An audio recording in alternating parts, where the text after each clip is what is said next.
In 1945 New York City, Corleone crime family Don Vito Corleone listens to requests during his daughter Connie's wedding to Carlo. Michael, Vito's youngest son and a former Marine, introduces his girlfriend, Kay Adams, to his family at the reception. Johnny Fontaine, a popular singer and Vito's godson, seeks Vito's help in securing a movie role. Vito sends his consigliere, Tom Hagen, to persuade studio president Jack Woltz to offer Johnny the part. Woltz refuses Hagen's request at first, but soon complies after finding the severed head of his prized racing horse in his bed.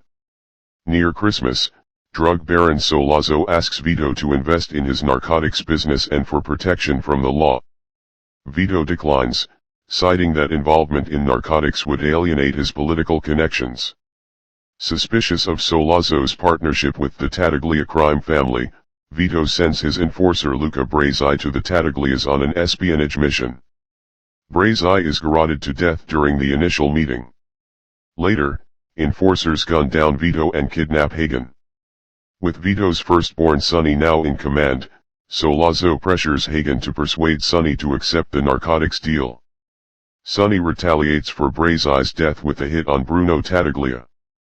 Vito survives the shooting and is visited in the hospital by Michael, who finds him unprotected after NYPD officers on Sollazzo's payroll cleared out Vito's guards.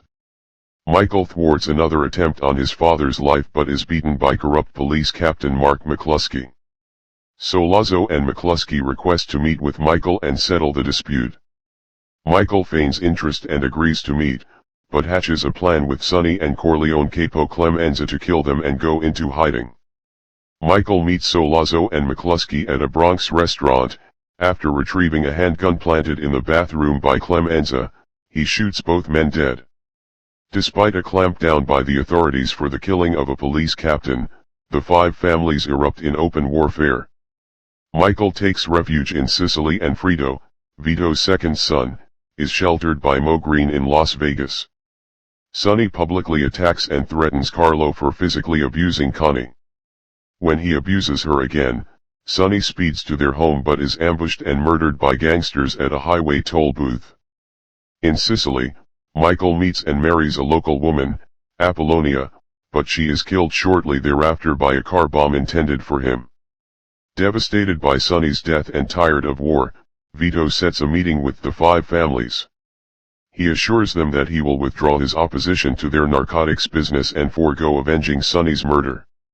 His safety guaranteed, Michael returns home to enter the family business and marry Kay. Kay gives birth to two children in the early 1950s.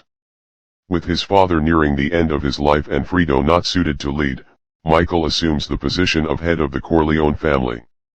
Vito reveals to Michael that it was Don Bartani who ordered the hit on Sonny and warns him that Bartani would try to kill him at a meeting organized by a traitorous Corleone capo. With Vito's support, Michael relegates Hagen to managing operations in Las Vegas as he is not a wartime consigliere. Michael travels to Las Vegas to buy out Green's stake in the family's casinos and is dismayed to see that Frito is more loyal to Green than to his own family. In 1955, Vito dies of a heart attack while playing with his grandson. At Vito's funeral, Tessio asks Michael to meet with Bartani, signaling his betrayal. The meeting is set for the same day as the baptism of Connie's baby. While Michael stands at the altar as the child's godfather, Corleone hitmen murder the dons of the five families, plus Green, and Tessio is executed for his treachery. Michael extracts Carlo's confession to playing a part in Sonny's murder, assuring Carlo he is only being exiled, not murdered. Afterward, Clemenza garrots Carlo. Connie confronts Michael about Carlo's death while Kay is in the room. Kay asks Michael if Connie is telling the truth and is relieved when he denies it. As Kay leaves, capos enter the office and pay reverence to Michael as Don Corleone before closing the door.